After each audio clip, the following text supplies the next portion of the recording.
Sejam bem-vindos a mais um Yelcast do Piauí para o mundo, hoje com a falta do nosso negro lindo aqui do Yelcast, o Kilson.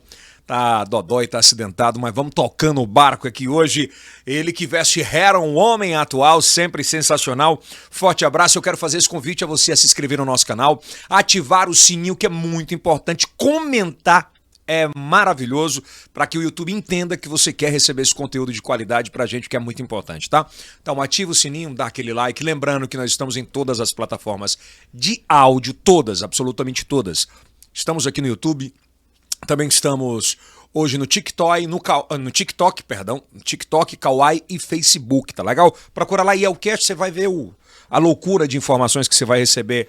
E no Instagram, óbvio, né? Segue a gente lá, dá essa moral, tá bom? Agradecer às lojas Noroeste, as lojas que vendem moda, a Faculdade Santo Agostinho, UniFSA, a Hora Telecom, a melhor internet do Brasil que tá com a gente aqui, né? Agradecer também o Empório do Zeca, que tá com a gente sempre, maravilhoso. A Jupi Alimentos, sempre levando alimentos de qualidade para todo o Brasil. A Medifarma, todo mundo testado e aprovado, tudo tranquilo. E o Grupo Texas, texano com a gente. E o iBeer, o primeiro depósito online 24 horas de bebidas aqui de Teresina, e cadeiras e mesas especiais da Formato. Gostou? Show. Sensacional, né? Maravilhoso. Se você quer ter sucesso, você tem que ter Formato na sua vida. Hoje é um bate-papo muito cabeça, literalmente. A gente vai estar tratando de assuntos especiais como saúde mental, e ele não só cuida de saúde mental, mas também é um dos principais CEOs do Brasil em tecnologia, e a gente vai tratar muito sobre isso hoje aqui. Eu estou recebendo com muito carinho hoje no Yelcast o Wellington Rodrigues de Santos, 39 anos, natural de Teresina, casado com Carla Patrícia, pai do Heitor, do Pedro. Trabalha 22 anos com telecomunicações, já foi executivo de empresas gigantescas como Nokia, Alcatel, entre outras, né? Como é que... 22 anos? 22 anos. Ou então, antigamente, o pai queria que o filho fosse advogado, contador, médico, odontólogo, não era? Era criado absolutamente para isso. E aí, quem te incentivou a fazer tecnologia, alguma coisa nesse sentido? Eu sempre fui muito curioso, e sempre tive vontade de aprender. Então isso me despertou o trabalhar com tecnologia. Eu queria entender por que o telefone falava de um lado e recebia a voz do outro. Então isso fez com que eu ingressasse no mundo da telefonia. Mas vamos entender, quem é o Wellington Rodrigues de Santos? Da onde veio? Como é que era a infância? É de pais ricos, não são? Enfim, me conta aí. O Wellington Rodrigues do Santos é um batalhador, sobrevivente até. Família pobre, né? Meus pais separaram muito cedo, né? Eu tinha em torno de 8, 9 anos. Lembro muito bem de tudo, né? Muito bem, muito bem. Eu só queria criar essa linha do tempo, é uma parada que a gente faz no Yelcast, pra gente entender, né? Assim, como é que era essa infância afetiva lá atrás, como é que era a tua família, eram quantos irmãos? Temos mais 2 irmãos, né? São 3, então. Somos 3. E a minha infância foi uma infância muito feliz. Meu pai ele trabalhava na antiga Cobel, que hoje é Ambev, né? Antiga Cobel. E ser um funcionário da Cobel, rapaz, era alegria demais. Era status? Era status, ganhava bem. E, nossa, há 30 anos atrás um refrigerante era uma coisa difícil. Não era fácil, não. Não é que nem hoje, não, que o cara vai... Ele chegava em casa com a caixa de refrigerante. Não tinha explicação. Aquilo ali era uma sensação de alegria tremenda. Caramba. Distribuía para os vizinhos, todo mundo tomava refrigerante. Era o cara que tem internet hoje, que dividia o Wi-Fi pro vizinho. O cara que tinha uma linha de escada, né? Agora hoje não, antigamente. Como se o cara recebesse o Wi-Fi do passado, né? Era o rei da família. Era o rei da família. O rei da rua. Então, assim, uma infância muito tranquila, muito feliz. Tu falou que eles separaram cedo, né? Sim, separaram. Mas como é que era cedo. essa convivência ali? O meu pai, ele era muito amoroso, né? A gente tinha uma convivência muito boa. Lembro demais da minha infância, quando no fim de semana que ele tava de folga, ia pra casa de um amigo, um barzinho, aí ali na garupinha da bicicleta, né? Tem essa imagem muito forte, né? E aí brincava. E ele sempre tinha aquele cuidado de trazer brinquedos, né? Antes, no passado, o carrinho de boi era um... Você ganhava um carrinho de boi, era um brinquedo enorme. Era igual você ganhar um PlayStation hoje. É.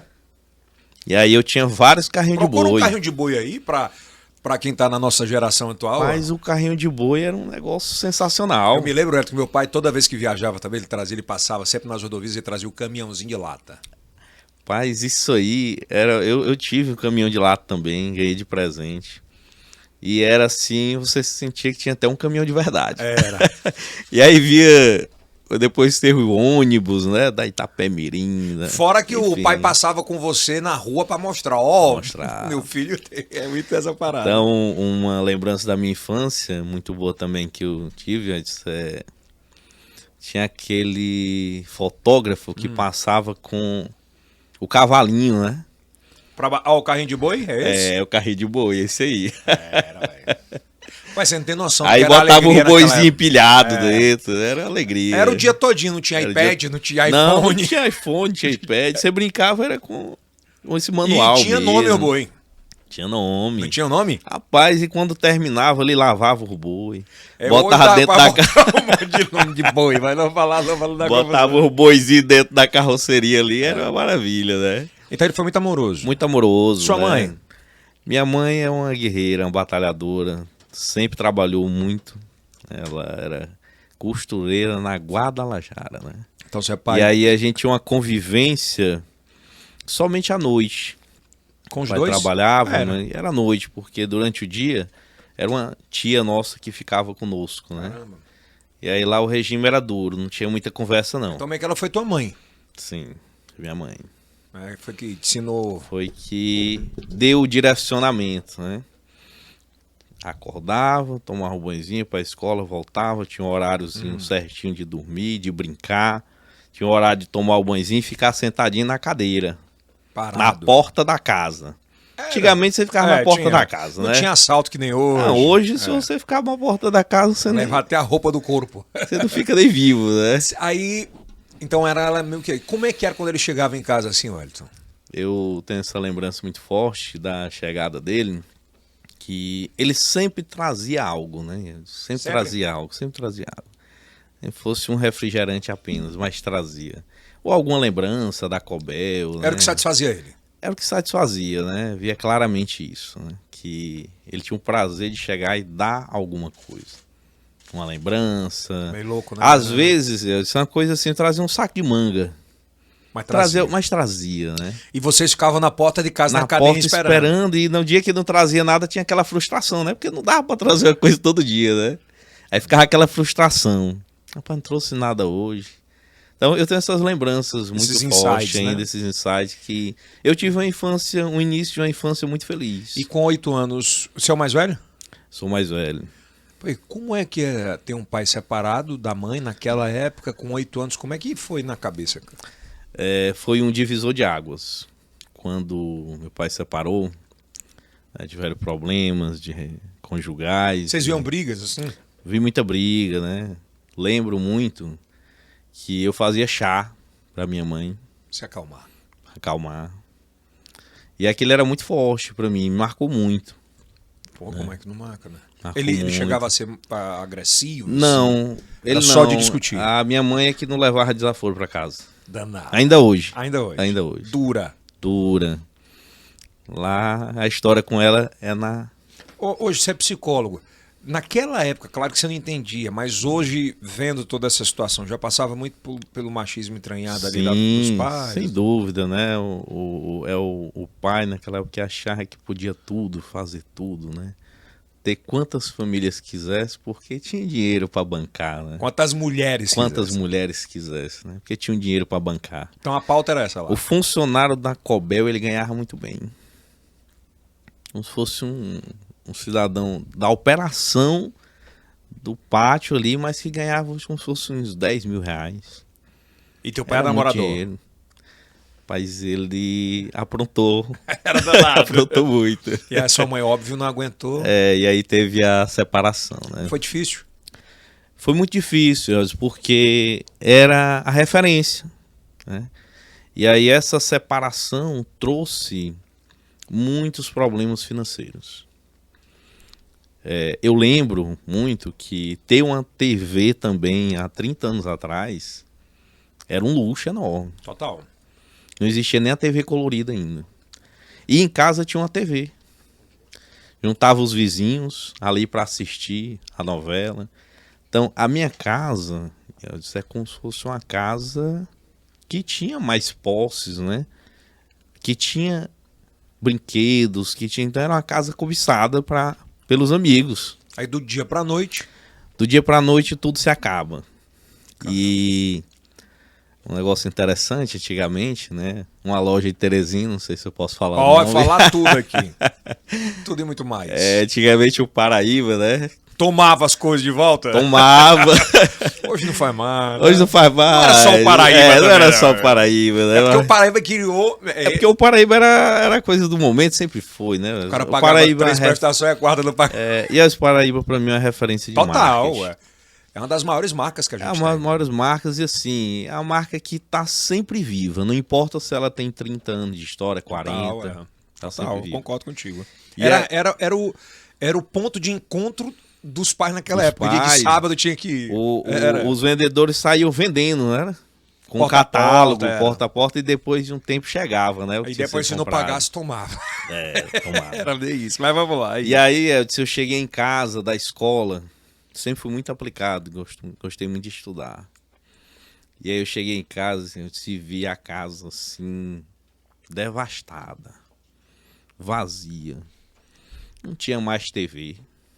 Não me fala que as cadeiras da mesa. Paraíba. Paraíba. As cadeiras da mesa era o seguinte: se você tava devendo 4 prestações, tinha pago 3, aí levava uma mesa, umas 2 cadeiras, não levava tudo não. Ficava uma parte que era proporcional ao que você tinha pago, ou vice-versa, ou o que tava devendo ainda, né? Loucura, né? Era uma loucura. E eu cheguei lá, tinha só 2 cadeirinhas. Não tinha mais mesa? Já não tinha mais mesa. Não tinha TV? Não tinha TV. A TV pra mim foi o pior, né? E aí eu olhei pra aquilo ali e disse, rapaz, o que aconteceu aqui? Digo, mãe, pelo amor de Deus. Digo, Paraíba, meu filho, levou tudo. E não tem muita conversa não, foi isso e pronto. E aí depois que eu fui entender o que tinha acontecido, né? Devido às condições financeiras ruins, após separação, não tinha mais condição de pagar as prestações. Aí a situação, ela foi só piorando. Seu pai já tinha uma outra família? Já tinha outra família, foi embora para outro estado. Então hoje vive lá, hoje a gente conversa. Mas na época a mágoa era muito enorme. Na época a mágoa é enorme, né? Inclusive passam muitos anos sem ter contato. Né? Quanto tempo? Nossa, a gente passou acho que quase 20 anos sem ter contato. Todo mundo, velho? Todo mundo. Caramba! Muito tempo. Essa dor é que talvez tenha feito você focar tão fortemente no... Esse é o ponto. A virada de chave da minha vida, ela começa quando eu vi a minha família, o irmão mais velho, a minha mãe ali numa situação impotente, com um salário de costureira, né? Para manter a família. 3 filhos e ela. 3 filhos e ela e a tia que morava conosco, né? Só rapidinho te interromper, eu passei pela situação, claro, não próxima à sua, mas... E o difícil, às vezes, não é você não ter. O difícil é você conhecer e do nada você perder absolutamente tudo. É como se eu morasse num castelo e de repente eu tava lá na casinha de palha. Comparação. Total. E aí, isso me fez dizer para mim mesmo, eu vou estudar, eu vou trabalhar, e eu vou tirar minha mãe dessa situação. Ela tá trabalhando tanto. Trabalhava muito? Muito. Fazia, na época chamava serão. E aí eu lembro antes que eu ficava na porta de casa, esperando minha mãe chegar. Porque ela trabalhava até tarde, 8, 9, 10 da noite. O ônibus era difícil também. Hoje tá difícil também. É verdade. Mas antes é porque não tinha mesmo, né? E aí eu ficava até 9, 10 da noite esperando, aí a mãe vinha, né? Rapaz, aquilo ali me dava uma alegria. Minha mãe chegou. Quem tava passando por esse momento difícil, ela precisava trabalhar mais para trazer mais dinheiro, né? E aí eu sempre fui muito focado após isso, que eu queria estudar, que eu queria trabalhar, que eu queria crescer. Então, eu não tive, Eudson, uma infância de muitas brincadeiras após isso. Eu sempre foquei em ler, estudar. Devorava o quê por um final de semana de livro, cara? Mas eu lia livros de toda natureza, de ciência, de matemática. Eu passei a estudar loucamente, né? Porque ali você entendia que a única coisa que ia mudar a realidade era a educação. E eu era só o que eu tinha. Era o conhecimento. Estudava na escola pública porque quando tinha condição financeira, eu estudava na escola particular. Uma certa época, mas aí teve que voltar para a pública. E é foda, né? E aí eu tinha que estudar mais para estar lá na frente. Porque o ensino da escola pública, ele é um ensino de qualidade, mas não dá para comparar, Yodson, em muitos aspectos. Totais, ambiente, tudo, né? Então, às vezes o professor ele tem vontade, mas ele não tem o cenário ali. Às vezes o ali. professor tem vontade e a meninada não quer. Não quer. Então são É um vários. outro ambiente. Né? Às vezes o menino vai para a escola para comer, e não é nem para estudar. Então são vários aspectos, né, que envolve isso. E aí eu estudava muito. E a tua mãe falava o que assim? Meu filho vai brincar. A mãe, ela... Qual o nome dela? Dona Fátima, né? Dona Fátima, ela fazia uma coisa que eu brigo até hoje. Ela ficava comparando, né? Esse meu filho aqui é bom, estuda. Digo, mamãe, só tem outros filhos também. Não, mas o Héliter, então eu sempre fui muito elevado. Né? Por ela, né? Por ela, né? Porque ela via a minha vontade, né? E os teus irmãos eram mais baderneiros? Meus irmãos eram mais baderneiros. Meu irmão William, que hoje ele é policial, esse então nem se fala. Deixa o Hélio estudar. Ele vai ser o pai mesmo. Deixa estudar, que a responsabilidade é aí dele. Aí tem o Hélio, que é o William? É policial. E o outro? E aí tem a Lucélia também, que hoje tá ficando mais tempo com a mãe em casa. Né? Tá ficando mais tempo com a mãe mais em casa. Tempo com a mãe. Nesse período de crescimento, e gerou um ódio muito, uma raiva muito grande do teu pai? Entre todos? Eu não conseguia, assim, compreender aquilo ali, o porquê que aquilo tinha acontecido. Eu tô te perguntando isso que se mistura com a história de milhares de brasileiros. Sem dúvida, é uma sensação de sentimentos, né? Você tem raiva, você tem angústia, você tem tristeza, mistura tudo. Mas no fim, poxa, aí em momentos difíceis, né, que eu via as dificuldades... Pô, se aquele filho da puta tivesse aqui, eu não tava passando Chegou por isso. Chegou a chorar, velho, assim? Demais. Noites e noites eu ficava pensando e ficava imaginando que um dia aquela situação ia mudar. Eu digo, não, aqui é só um momento, vai. Ele volta pra casa. Ele vai voltar, vai ficar toda a coisa de criança, né? É sensacional a gente tá falando sobre isso, sabe por quê? Porque muitas vezes o jovem, uma criança, ele se desespera e corre porque é errado. Sim. Não é? E aí eu a falta de referência. Tive muitas oportunidades, né? Eu morava no Grande de Seu, era uma região muito perigosa. E aí eu tive oportunidades para isso, mas eu sempre fui muito focado em estudar e ir para a igreja. Eu tinha a cabeça muito centrada nisso. E quando os meus pais se separaram, teve uma determinada época da vida que a minha tia foi embora. Então eu fiquei já com 14, 15 anos responsável pela minha casa. Com 14? 14 anos. Eu levantava cedinho, eu fazia tudo de casa. Varria a casa, passava o pano, lavava banheiro. Cozinhava ruim, mas cozinhava e a mãe já deixava algumas coisas pré-prontas ali.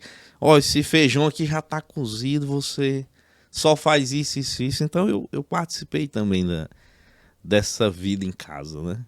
E isso me fez amadurecer. E aos 17 anos...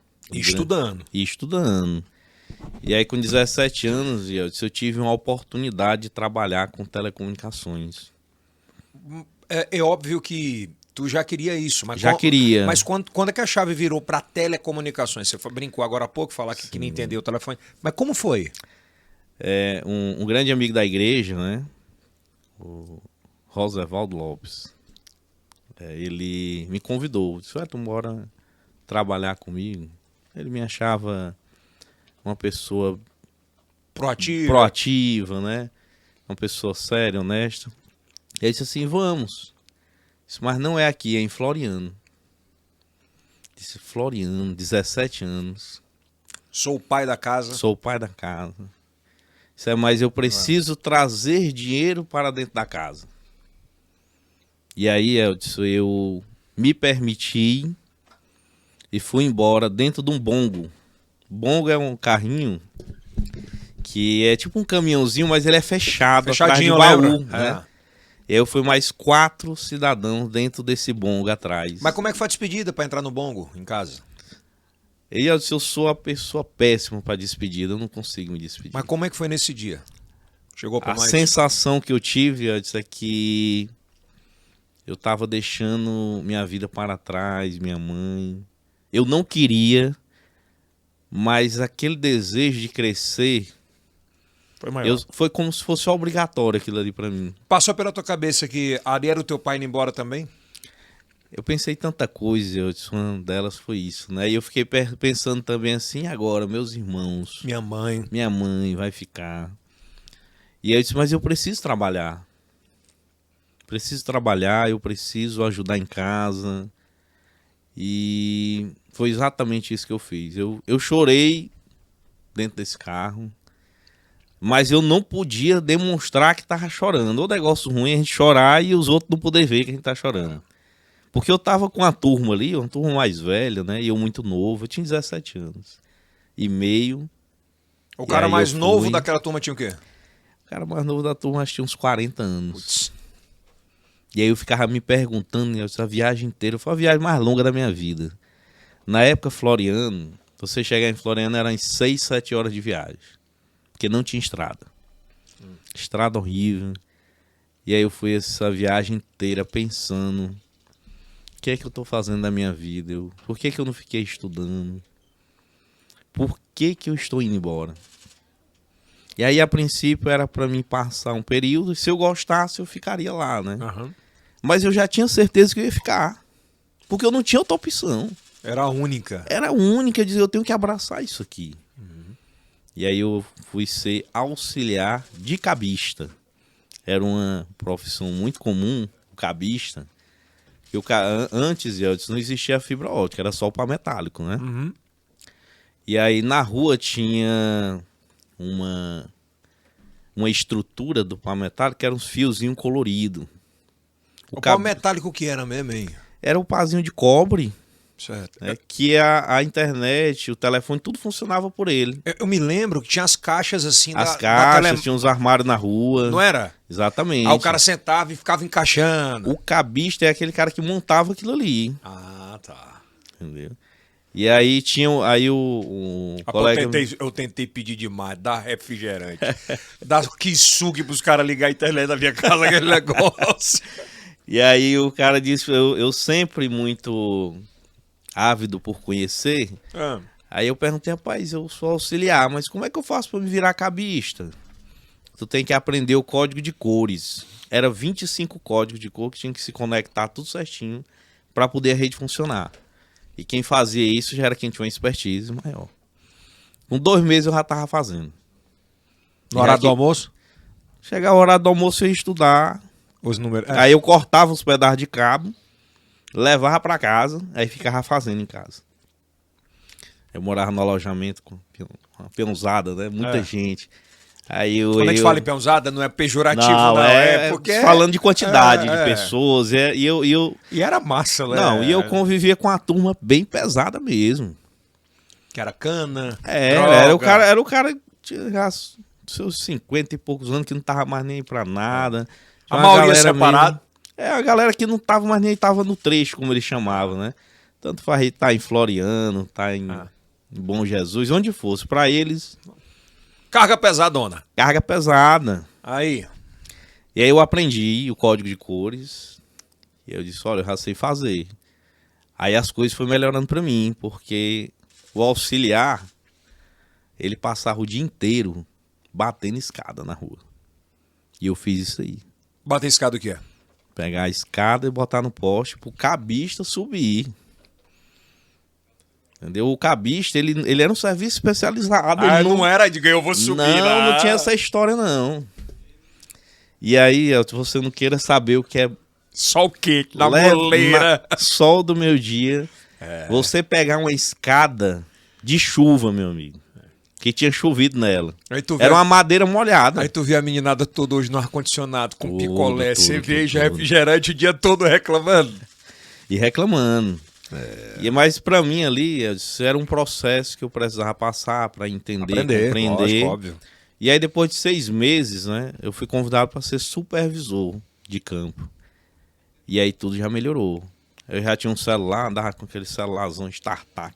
Grandão. Porra, me senti o máximo, só de ser um celular daquele. E ali priorizou o estudo da tecnologia. Quando eu cheguei em Floriano, eu tinha passado aqui em um curso técnico de eletrotécnica. E aí eu fui para Floriano, conheci o professor Santilho, lá, falecido hoje, inclusive. E aí eu disse, professor Santilho, eu passei para eletromecânica e eu quero estudar aqui. Tinha passado para eletrotécnica, na verdade, que em Teresina lá tinha eletromecânica. E eu disse, eu quero estudar. E aí ele disse assim, você quer estudar mesmo, porque seu curso é diferente, mas eu vou levar para a direção para analisar seu caso. E aí eu fui de manhã, à tarde eu voltei lá e disse, você já pode se matricular. Então assim que eu cheguei em Floriano, eu já me matriculei na escola técnica. Já para ir aprendendo. Técnico, já para ir aprendendo. Wesley, dessa grana que você começou a ganhar, quanto você mandava para sua mãe, cara? Tudo. Porque lá a alimentação era por conta da empresa, hospedagem, né? Era um galpão. E aí todo o dinheiro que eu pegava eu mandava, né? Tudo. Tudo. E ela reagia como, cara? Nossa, pra mãe foi um divisor de águas, porque ela costurou muito tempo, tinha problema de coluna, então ela não tinha mais saúde para trabalhar. E pra ti deve ter sido sensacional você poder dizer assim, caraca, eu tô sustentando a minha família. E era exatamente isso. Era esse o sentimento? Era esse o sentimento. Eu me lembro que na época o salário mínimo que eu consegui mandar, um salário mínimo para casa, foi R$ 151,50. Eu mandei tudo. Todo mundo que tinha uma viagem para Floriano, pai, deixa esse dinheiro lá em casa. Nessa época eu não sabia nem mexer com banco, não sabia nem como era que abria conta. E qual foi a primeira ligação que ela fez para te agradecer? Como foi assim? Pois é, eu disse, a ligação... Teve? Ela teve as ligações, né? E era muito difícil as ligações, eu sempre ligava à noite para casa. E era um momento que eu chorava muito. Não tem aquela história que a hora que chora e a mãe não vê? É. E a mãe dizia uma coisa que acabava comigo.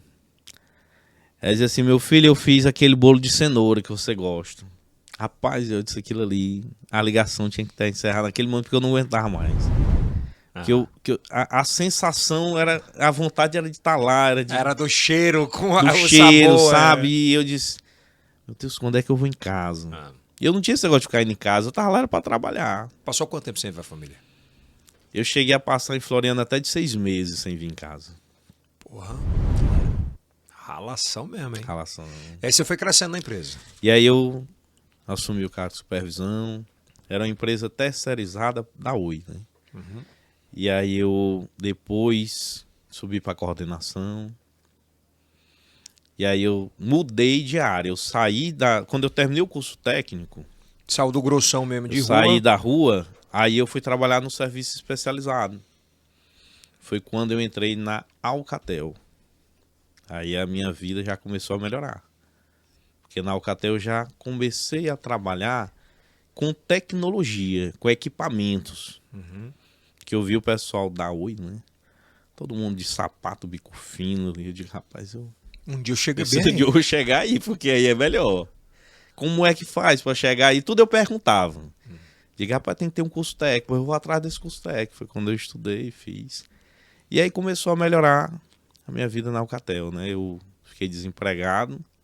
tinha terminado o curso técnico, e aí eu participei de um processo seletivo, e aí eu entrei na Alcatel. Até a Alcatel recebeu, tipo, muitos nãos, ou o cara diz, ó, vai chegar em lugar nenhum. Eu passei, Eudson, um momento assim, Floriano, nesse momento dos não, que foi 40 dias desempregado em Floriano. Não queria preocupar ninguém. Poxa, a situação em casa tá difícil. Se eu for ligar pra cá Pode dizer que dizendo tá desempregado? tô desempregado, aí a mãe, tá tudo bem aí? Tá tudo ótimo. Comeu? Comi. Comi, nadinha. Né? E aí eu já namorava com aquela Patrícia, né? Que hoje é minha esposa. E aí eu aproveitava pra, deixa eu almoçar por aqui hoje, deixa eu jantar por aqui hoje, porque a coisa tá difícil pra mim. Então eu vivi esse momento de 40 dias, eu acordava e eu disse assim, eu não sabia, eu não tinha nada pra fazer, eu não tinha plano. E aí o que eu tinha que fazer era sair mandando currículo, falando com um, com outro. E aí eu disse, rapaz, uma porta vai ter que abrir. E eu sempre muito temente a Deus. Aí eu ia pra igreja à tardinha, rezar. E tinha missa e tarzinha, eu morava em Barão de Grajaú, que é do lado de Floriano. Uhum. E aí eu passei esse período. Mas nesses nãos, assim, tinha muita gente arrogante, prepotente, preconceituosa. A gente sempre lida com todo tipo de gente, né? Uhum. E aí eu ia pedir emprego na área de telecom, ligava para para olha, no momento não, você tem experiência? Não, tenho dinheiro, não, é que eu já sou técnico. Aí disse, não, mas aqui não faz diferença não, tem que ter experiência. Eu, tudo bem. E aí eu terminei o curso técnico, quando eu fiquei desempregado, passei uns 2 meses desempregado, eu tava terminando o curso técnico, aí eu fiz o teste para ir para Vale do Rio Doce, para Alumar e na Alcatel. Eu passei nos 3. Comprei a passagem, foi tirada a passagem, como diz a história. Antigamente era tira a passagem. Tira a passagem, foi tirada a passagem para ir para o Pará, para Vale do Rio Doce. E aí, faltando 2 dias, eu desisti. Eu digo, eu não vou parar, não. Lá é duro. Lá é duro. Não, mas tu vai trabalhar na Vale e tudo. Não, eu quero ficar mais perto de casa. E aí eu participei do processo da Alcatel, que foi quando tudo melhorou. Saiu de quanto para quanto em termos de salário mínimo? Eu já saí de um salário eu tinha já um salário de uns 300 e poucos reais, já foi para 1.200. Que já era um técnico mais especializado. A Alcatel é uma empresa hoje era uns 20 pau, né? Hoje, mais ou menos isso. Era uns 20 pau, né? É. Era mais ou menos isso. Mais ou menos isso. E aí, Eudson, lá na Alcatel eu cresci muito rápido. Eu tinha experiência de gestão na empresa anterior. E aí teve uma vaga de coordenação, eu fui logo promovido. E aí tudo foi melhorando. Aí foi esse crescimento de CEO, de gestor. De CEO, de tudo. E aí depois de 10 anos em Floriano, tive a oportunidade de voltar para Teresina. Com o quê? Aí eu voltei para ser coordenador operacional numa empresa aqui que era Relacom. Aí eu voltei pela Relacom e tudo foi melhorando. Tudo foi melhorando, até eu me tornar gerente de operações na Oi, que era um cargo executivo. Sapato fino já. Sapato fino. Blazer. Sim, teve uma virada de chave na Oi na época, onde esse serviço eu era um terceirizado e virou primarizado. Aí eu participei de um processo seletivo junto com outros colaboradores que já eram Oi e eu não era. Aí eu disse, caramba, esse negócio aqui vai ser difícil. E aí eu me submeti ao processo, fui convidado, né, para participar do processo. E aí o RH me disse, olha, aqui não é garantia de nada não. Você tá vindo, mas tem outros candidatos. Eu disse, não, tudo bem. Participei da entrevista, teste de inglês, prova, conversação, teste psicológico, entrevista com o diretor. Foram 6 etapas. Eu passei em todas com louvor. Ficou em primeiro lugar. Fiquei em primeiro lugar e comecei a minha vida na Oi. E aí a Oi foi uma escola para mim, né? Foi a universidade que você precisava, sem né? dúvida. E eu já tinha um status de executivo. Passou né? quantos anos lá? No sistema Oi eu passei 15 anos. Caraca! Desde o início, né? E como funcionário da Oi mesmo, porque ser funcionário da Oi, eu disse, era... É um status da porra, né? Nossa, ser funcionário da Oi era algo grande. Por quê? Porque a Oi é uma empresa que oferece muitos benefícios. E você ser um executivo, nossa... Que tipos de benefícios? A Oi, ela, na minha época, né? Tinha auxílio farmácia, tinha veículo, assistência médica. Dava tudo, velho. Tudo assistência médica para filho, odontológico, Então era um sonho. telefone liberado, sabe? Porque na época ter também um telefone liberado pra você ligar para onde quiser era um luxo Porque na época não também, tinha né? o stream do WhatsApp, Não enfim. tinha. E aí a Oi tinha um negócio muito bacana, que era o placar e o bônus. Então já cheguei a receber 6 vezes o meu salário no bônus. No mês. Fora 3, 4 vezes o placar, que era o executivo, no meu caso, tinha 2 bonificações diferentes. Então, além de ter um salário expressivo, muito bom, ainda tinha essas premiações. E ali você já tinha tirado a sua mãe do problema. Aí eu já estava vivendo outra vida, realidade, né? né? Outra realidade, já tinha reformado a casa da minha mãe, já estava todo mundo encaminhado, já tinha ajudado meu irmão a estudar, passou em concurso, minha irmã também já tocando a vida, todos se formaram e tocando a vida. E como é que entrou a psicologia na sua vida? A psicologia entrou... Que é meio louco, né? Você é tecnologia, Sim, tecnologia... números, dados, resultado, CEO, aí psicologia. Na Oi, se eu entendi que para mim ter esse cargo de gestão executiva, eu tinha que estudar, tinha que ter um curso superior, tinha que ter pós-graduação. Aí eu fiz administração e fiz pós em gestão de pessoas. E na Oi, chegou um momento, depois de 6 anos como executivo, a Oi passando por muita dificuldade, eu adoeci. Eu não conseguia nem me levantar para trabalhar. Depressão? Na época eu não sabia que era depressão, mas já era. E aí eu não tinha forças, eu não tinha energia, eu não conseguia. Né? Todos nós, quando não estamos bem da cabeça, a gente tem um órgão de impacto, o meu era intestino. Eu desenvolvi... assim quando você não tá bem na cabeça... Alguma coisa do seu corpo vai responder. Ou dor de cabeça, nas costas, nas pernas. O meu é o intestino. Quando eu não estou bem, o meu intestino, ele responde imediatamente. Aquela sensação... Sabia disso não. Sim. Aquela sensação de você ir para o banheiro, você chega no banheiro, não é nada. Então na Oi eu adoeci para chegar a esse ponto. Devido à carga de trabalho, relações conflituosas, enfim. E aí O medo de não dar certo. O medo de não dar certo.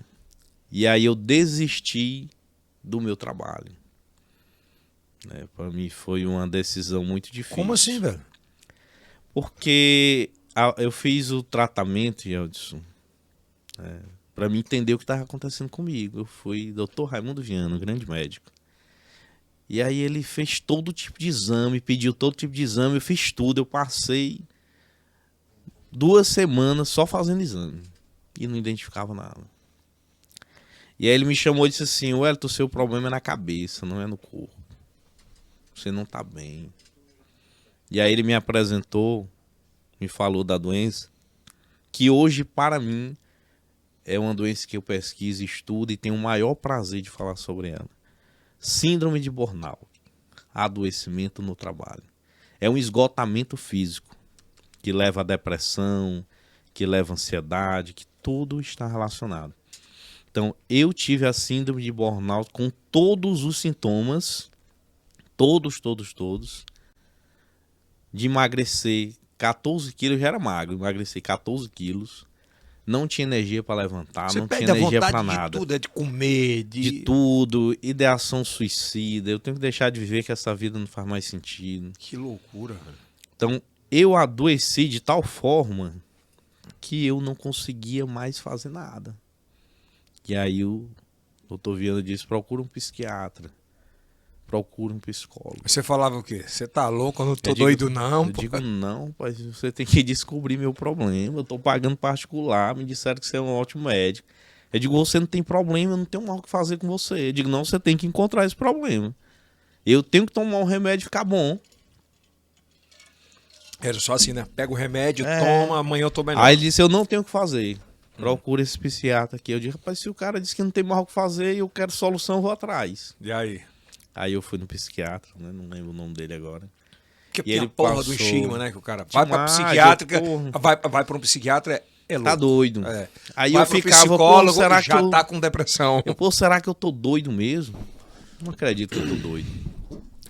Lembro da medicação que eu tomei por 90 dias. O nome dela é Pamelor.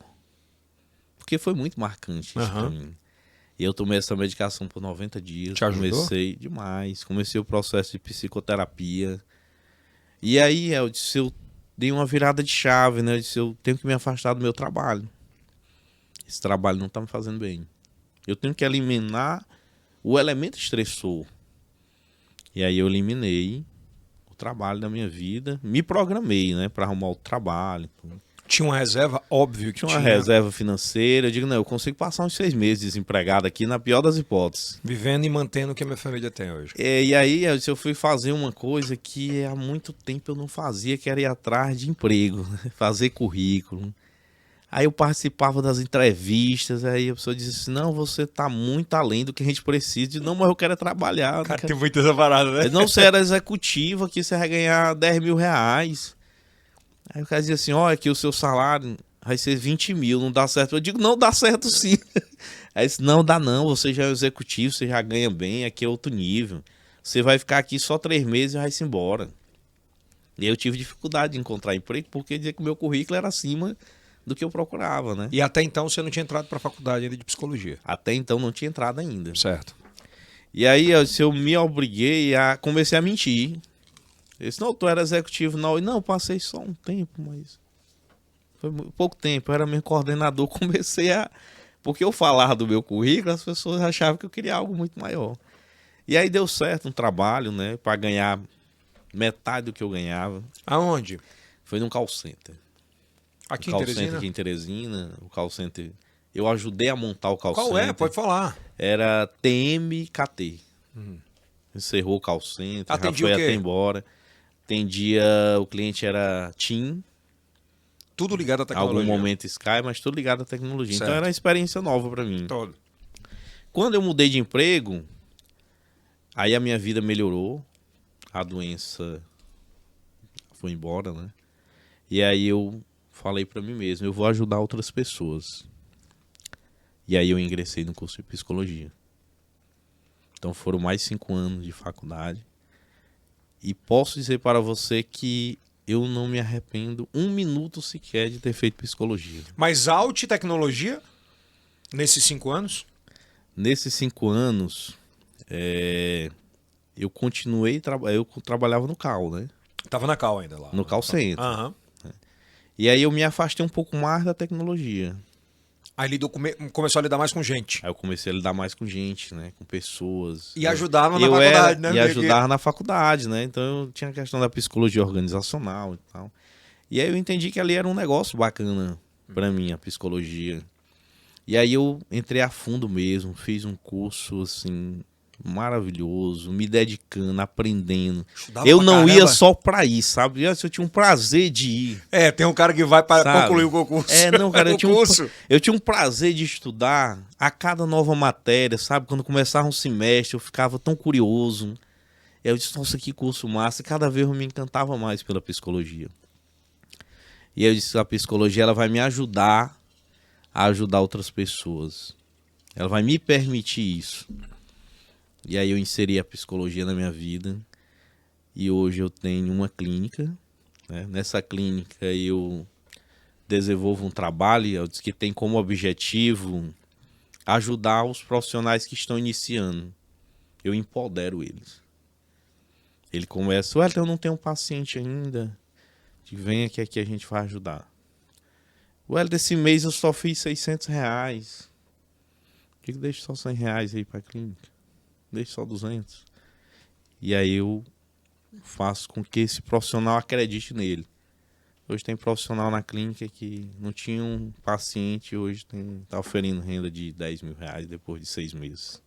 Isso é muito do Wellington de antigamente, que pouca gente acreditou, e se não fosse a oportunidade que você recebeu através do estudo e da tecnologia, não teria avançado? Eu penso que sim, sabe? Eu acho que através do estudo, a minha mente se abriu, né? Para entender como eu consigo ajudar outras pessoas. Como eu consigo impactar a vida de mais pessoas. Onde é que o trauma do seu pai te ajudou e te piorou como gente? Eu tô Eu falando acho que no momento atual. eu entendo sim, entendi perfeitamente. Eu acho que essa questão lá da separação dos meus pais, ela me ajudou a querer ser melhor. E isso foi o que me motivou a querer crescer. Isso, eu vou ter uma renda boa, eu vou crescer profissionalmente para mim nunca mais passar pelo que Era eu uma passei. regra, né, cara? É uma regra, né? É uma regra, né? Se eu São as dores. fiz terapia há muito tempo, ainda faço, né? E aí, na terapia eu levei isso diversas vezes e levo ainda, tá? Pra sair desse aspecto, como é que foi o reencontro com o pai, cara? Mas depois que... Foi com quanto Quando eu tempo? encontrei ele, né? Esses 20 anos depois, ele veio pra... 20 anos 20 depois? anos depois, né? Então tu encontrou ele com 28. Por aí. Né? E aí ele... Cara, imagina como é que você tava no dia. E aí, eu disse, nesse momento, eu tava assim... Acho que já evoluído, né? Já? Já. Eu olhava pra ele, me dava uma pena, cara. Porque eu tava bem, cara. Eu tava bem financeiramente, a casa tava bem, tinha uma casa bonita agora, reformada. E eu olhava pra ele e dentro de mim dizia isso, cara, foi difícil quando tu saiu, mas olha o que a gente fez aqui sem você. Sabe, eu tinha esse sentimento, não de chegar e falar pra ele, E como né? é que foi o papo com ele? É estranho, sabe, você passar muito tempo sem ver aquela pessoa, sem estar com ela, de repente Ele não você dava começa... atenção alguma, né? Não tinha atenção alguma, né? Mas ele claramente se posicionou como alguém que, tipo assim, olha, foi o momento, foi a circunstância, mas... Pô, mas 20 anos, pô. Muito tempo, né? Ele olhou no teu olho? Muitas vezes, né? E aí ele olhava pra mim, para os meus irmãos. Parecia que ele não acreditava, né? Poxa, vocês sobreviveram, né? Melhor do que ele? E sobreviveram bem, né? Estamos bem melhor de passagem, né? Digamos assim. Mas hoje ele tá bem, já aposentou também. Mas ele continuou trabalhando no mesmo ramo? Só pra eu entender. Lá ele trabalhava em outra área, Montou uma marcenaria, tem a família dele. Você Ele se dá com trouxe os irmãos. Ele mora aqui em Teresina hoje? Não, quando ele veio, né? Hoje ele vive em Goiânia. Né? Mas você conversa com esses outros irmãos? Eu não tenho muito contato, né? Meus irmãos já têm mais contato, tudo. Fala de vez em quando. É meio que uma blindagem sua também? É porque acho que não teve vínculo, né? Não teve vínculo aí. Mas ele sempre tá ligando, Natal, Ano Novo, eu falo. E aí, pai, tudo bem e tal, assim. Pô, mas eu acho lá, que, né? eu acho que não... É foda. Por mais que, se você resolveu voltar para a vida de um filho, eu acho que o básico é você acompanhar a vida do filho, né? Sem dúvida. Não... Sem dúvida. Natal... E aí hoje, eu não consigo mais julgar, sabe? Hoje eu não tenho mais assim, esse sentimento de olhar, pô, o cara fez isso. Hoje eu já olho assim, cara, foram as circunstâncias. Você já ajudou ele? Já ajudamos. Foram as circunstâncias, era a vida dele, era compensava. Também não dá pra julgá-lo. É porque senão eu precisei tratar isso na terapia, né? E na terapia eu tive a tomada de consciência, a awareness, que a gente chama, de que aquilo ali só fazia mal pra mim. Entendeu? Mas não foi fácil, não. Eu tenho certeza absoluta. Cara, eu disse, no passado, né? Poxa, eu precisava de um remédio, cara. Aí poxa vida, eu não tenho quem me dê. É a virada de chave. E outra, tem um negócio que marca muito. Minha filha, ela de vez em quando solta essas assim ao pai. Eu não quero passar um dia dos pais sem receber um presente no dia dos pais. E ela fala dura, brincando. Sim. Só que é uma mensagem tão impactante que quem não tem o pai naquele dia para dar, deve... Não é nem o presente, é um abraço, um beijo, eu te amo. Sim. Quantas vezes eu me machucava muito quando tinha as reuniões, né? Dos pais. Dos pais. Aí a mãe ia, né? Aí a mãe chegava e dizia assim, eu sou o pai e a mãe. Foi eu que criei. Aí a mãe sempre dizia isso, ó, o pai é o que cria, tá? E tua mãe teve algum relacionamento com... Teve outro relacionamento, não deu certo também. Era duro E receber um cara na tua casa? Nossa, eu ficava ali, meu Deus, o que é isso? Por que isso, né? E aí não foi pra frente também, né? E aí foi pouco tempo isso. Logo a mãe passou, como hoje ela vive sozinha, só na companhia dos filhos, né? E tem um... Antes a gente falava... Eu acho que você pode falar muito com prioridade sobre isso, propriedade sobre isso. Antes, as crianças, principalmente mulheres mais novas, elas tinham um desenvolvimento sexual muito mais rápido do que hoje. Eu ouvia que a Gisele do BBB, ex-BBB, ela falando isso, olha, era muito complicado para uma menina de 12, 13 anos escutar o gemido do pai no quarto com a mãe do lado. Era natural que despertasse. Que não é louco isso? Muito louco, assim.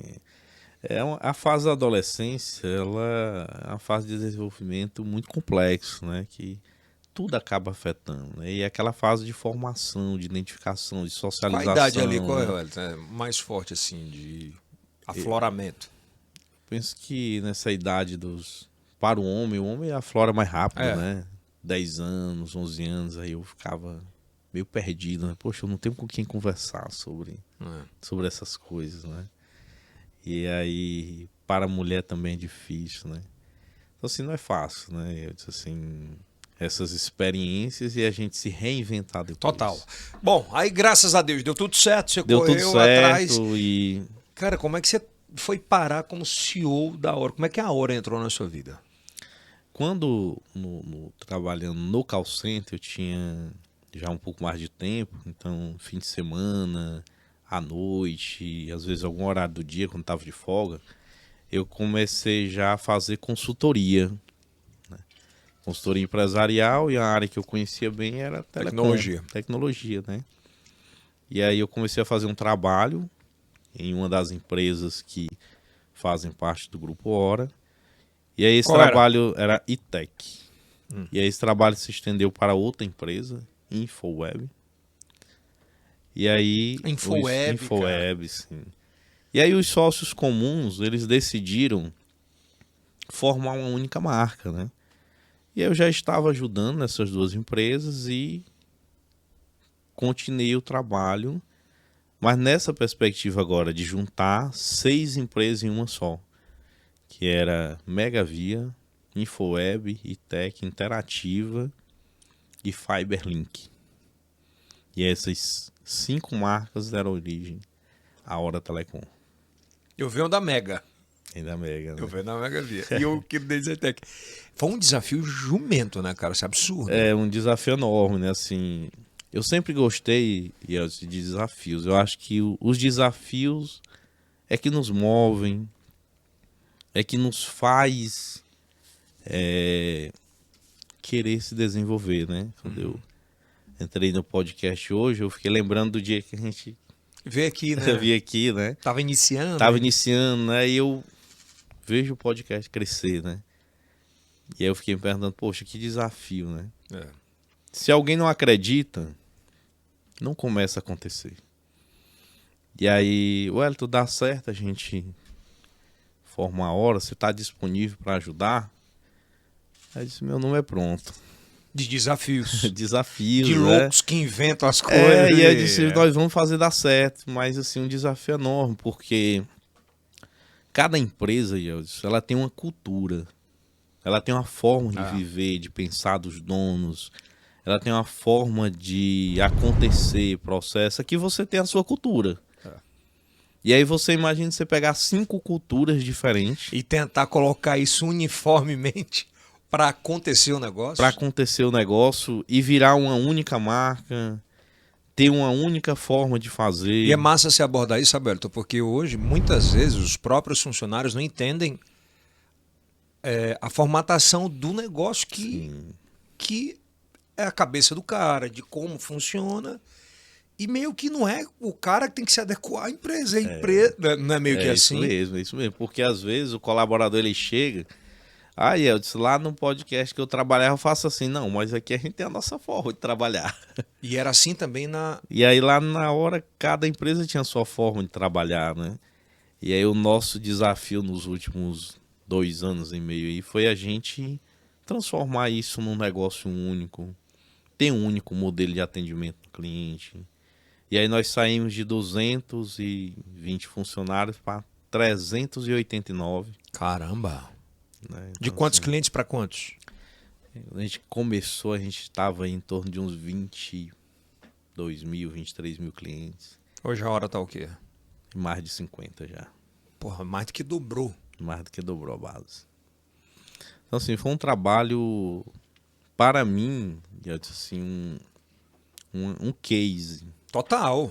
E quando o cara Assim, olha pra internet, ele só vê a fibra chegando, né?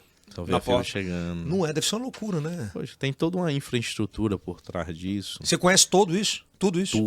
Tudo, assim. O detalhe técnico, em muitos aspectos, eu não conheço a fundo, porque eu sempre foquei na gestão, né? Compreendo. Mas sempre tive curiosidade de entender pelo menos o básico de cada coisa, do como funcionava, Até né? pra lidar com Até isso. para lidar, saber o dia a dia, né? Mas quando você se especializa tecnicamente em algo, aí você aprende mais aquilo, né?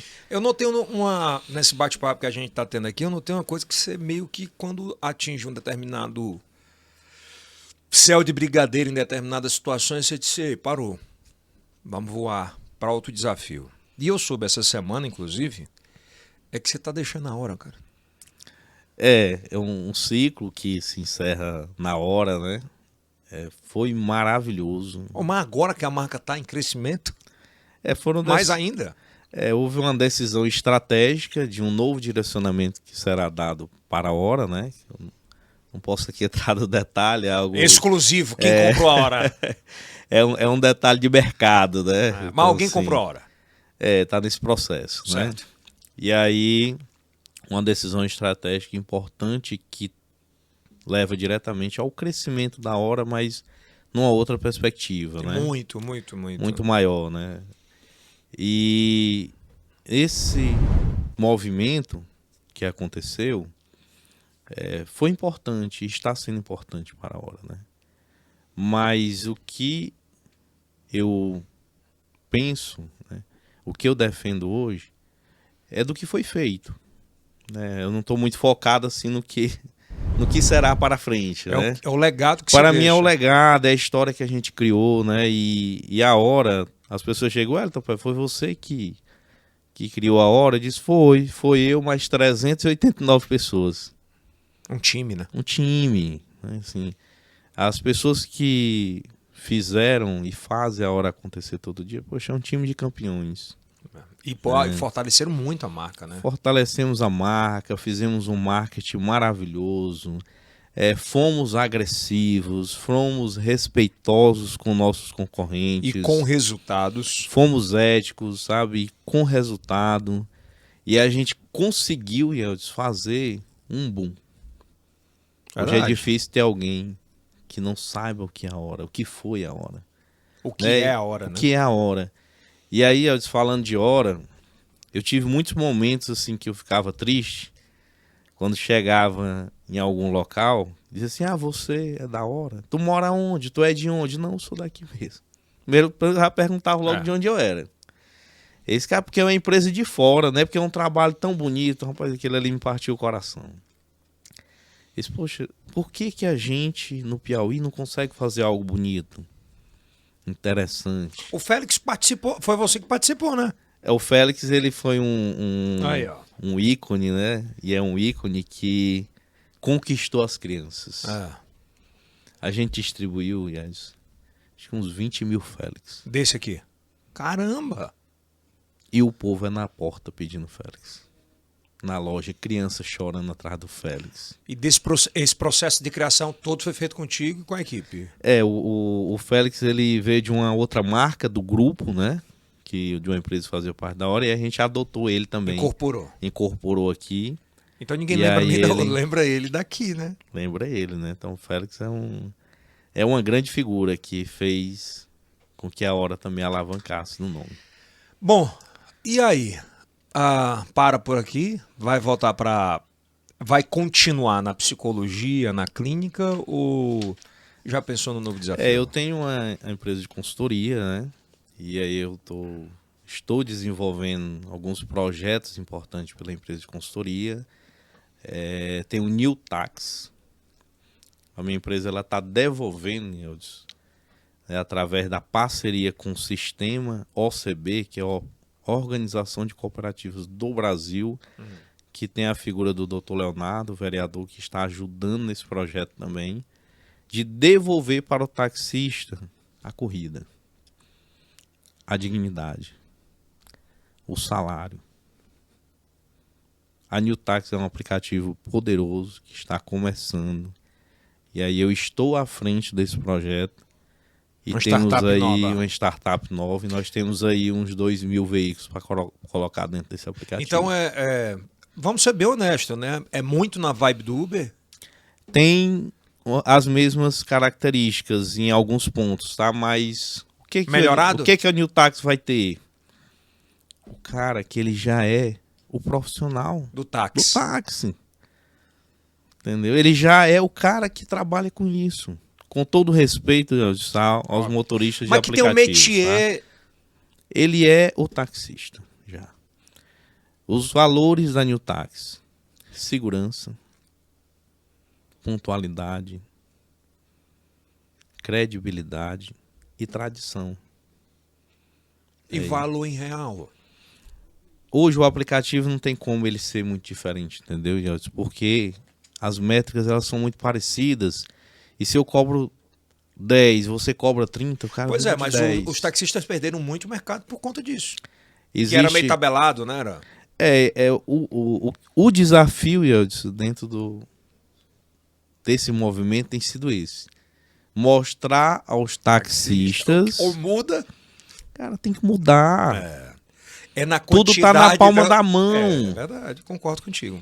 E se a pessoa liga pra você, você fica aborrecido. Rapaz, por que o cara tá me ligando? Por que não manda mensagem? É bem por aí. Então tem mais esse negócio de estar ligando. Ei, manda bem aqui meu táxi. Não tem. E a adesão tá boa já? A gente não lançou ainda, né? É exclusivo, então? É exclusivo. A gente tá trabalhando New Tax. E é pra vir quando? A gente tá aí com a expectativa de ativar em março ainda. Então não é uma coisa regional? Não é regional. Assim, é algo... Quer dizer, é local. É local, para o Piauí. Claro. O projeto é para o Piauí. Mas óbvio que isso vai ganhar proporções. Talvez a gente consiga alavancar isso. E aí o nosso amigo João Cláudio, ele é o garoto propaganda. Garoto propaganda. Pô, e ele foi muito tempo na Chame Táxi, bem a cara, né? Por quê? Porque a Rádio Táxi... Chame Táxi, nosso táxi, Rádio Táxi. Ligue Táxi. Mas ele foi de qual? Foi Rádio Táxi, não foi? Sim. Foi Rádio Táxi, Porque... A New Tax, ela é uma central que vai servir para essa base de taxistas. Então ele muito bom, um produto muito bom, bem diferente. Então assim, é para eles. E aí o João ele continua conosco. É um conservador moderno. Né? Acho que é mais ou menos a confiança de sempre com a modernidade de hoje. Sim. Olha o slogan aí, viu? E nós estamos, através da nossa consultoria também com projetos importantíssimo. Mas não vai me dizer que você vai sair da tecnologia. Eu não vou sair da tecnologia. Nós temos aí um grande projeto para começar. Algo grande. E vamos dar um boom gigante também. Você deu um boom com a hora que é a internet. Sim. Esse segundo boom vai ser a internet? Aí você tá...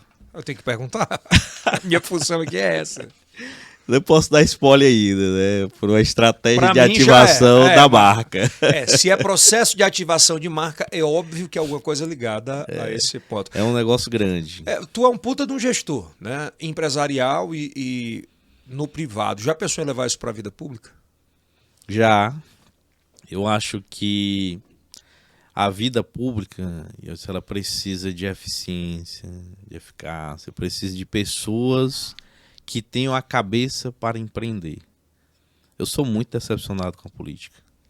Muito. Ou com os mesmo. políticos? Com os políticos, né? Digamos assim. Quando eu falo a política nossa, né? Do nosso estado, da nossa cidade, eu acho que tem muito a melhorar. Muito, muito mesmo. Você acha que contribuiria? Eu penso que sim. Penso que sim. Vai ter tempo para isso, pô? Eu tenho um planejamento de vida muito claro na minha cabeça, tá? Até 50 anos eu sei exatamente tudo que eu quero fazer. Tenho pedido a Deus saúde, direcionamento para fazer. É o que a gente precisa. Que é o que a gente precisa. Mas eu tenho muito claro na minha cabeça tudo que eu vou fazer. E entrar na política é uma delas. É um sonho? É um sonho. Porque você é muito bem resolvido financeiramente. É muito tranquilo quanto a isso. Só era mais dor de cabeça. Ou em vez de dor de cabeça é devolver? é um sonho que eu tenho, porque eu vejo a política como uma forma de impactar muitas pessoas, né? E eu não consigo compreender muito bem, que a minha cabeça, tá? Ninguém precisa pensar igual a mim. Como um político do nosso estado, a pessoa se torna vereador e se torna uma celebridade e gasta tanto. E a gente vê tão pouco, às vezes, de trabalho. Eu não consigo entender algumas coisas. Por que uma pessoa diz, eu gastei 1 milhão para me tornar vereador? Mas se somar todos os salários ali dele, não dá 700 mil. Aí, não paga, né? E esses 300 mil, quem é que paga? Deputado federal, que tem turma aí que diz que o cara tem que gastar 10 milhões. E eu fico me perguntando, como é que essa conta fecha, entendeu? Você acha que, por exemplo, essa trajetória de vida te livra, ou pelo menos pode te livrar da vaidade da caneta? A vaidade da caneta, ela é o besouro verde, né? Que fica aqui todo o tempo. Eu me sinto muito bem resolvido, sabe? E com isso. Eu nunca tive vaidade por ser um diretor, por ser o gestor principal. Mas você concorda que muitas vezes atrapalha? O cara tem até boa intenção. Ele entra para fazer o diferente. Pegou a caneta, você é o cara, ferrou. Não dá mais tempo para recuperar.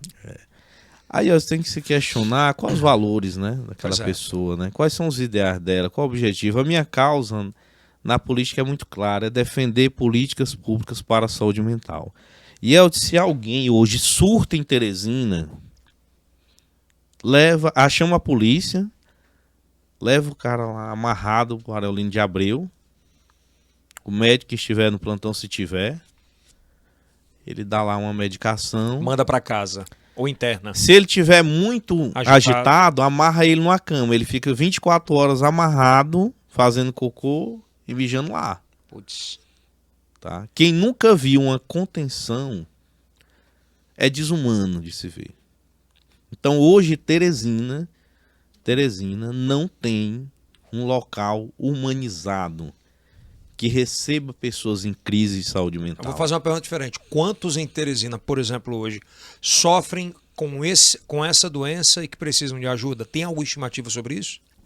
Eldson, existem alguns dados, né? E a gente tem sempre muito cuidado com o psicólogo de falar de dados de psicologia e que a gente não consegue mensurar de fato, porque o adoecimento mental ele é uma doença silenciosa. Às vezes a gente sabe quando a pessoa tira a vida. Mais da metade das pessoas que tiram a própria vida, Eldson, não buscaram ajuda profissional. É um absurdo, né? No Piauí nós estamos falando aí de mais de 500 pessoas que já tiram a própria vida todo ano. Acho que é uma das maiores capitais, né, desse índice. Mas eu quero fazer... é uma capital de grande relevância nesse sentido. Mas eu quero fazer um negócio diferente. Como a história valeu muito a pena contar, a questão da saúde mental, acho que vale um podcast específico sobre isso. Eu não tenho dúvida. Acho que a saúde mental ela é um tema que as pessoas precisam entender, valorizar, acreditar. E tem alguns gatilhos, né? A saúde mental no trabalho, familiar... Tudo é gatilho. Tudo é gatilho. Tudo é gatilho. Eu queria te convidar para um segundo podcast para a gente tratar especificamente sobre saúde mental no trabalho, de como se comportar, quais os primeiros gatilhos. Eu acho que para conhecer um pouco a história tua, para entender um pouco essa base, é importante a gente dar esse próximo papo. Esse é o novo gesto, é o novo jeito de se comunicar? Sem dúvida, sem dúvida. É a nova forma, acho que... Mais tempo. Escuta quando quer, aonde quiser. Fica eternizado, né? É um registro audiovisual. É um registro audiovisual sensacional. E como é bom, a gente tem um espaço pra gente falar também o que a gente pensa, o que a gente quer, né? Sem ser censurado. Né? Verdade. A gente tem alguns cuidados, lógico, né? Mas é um Mas é um bate-papo. é um bate-papo de mesa de bar.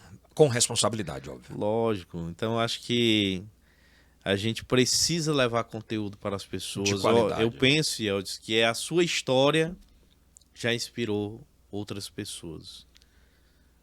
Quem conhece a sua história tem que ter o teu podcast.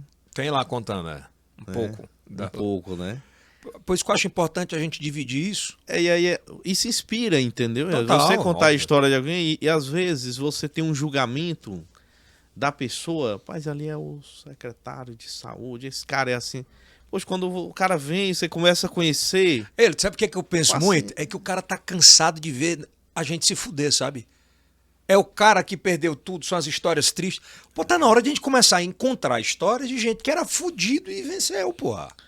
E você até começar a compreender por que aquela pessoa age daquela forma. Poxa, olha a história de vida do cara. É bem isso aí mesmo. Né? Bem Eu isso acho aí. que faz todo sentido isso. Né? Obrigado por ter vindo, viu? A primeira, já vou marcar no máximo 15 dias pra gente fechar essa parte que é muito importante, que é a saúde mental, principalmente pós-pandemia.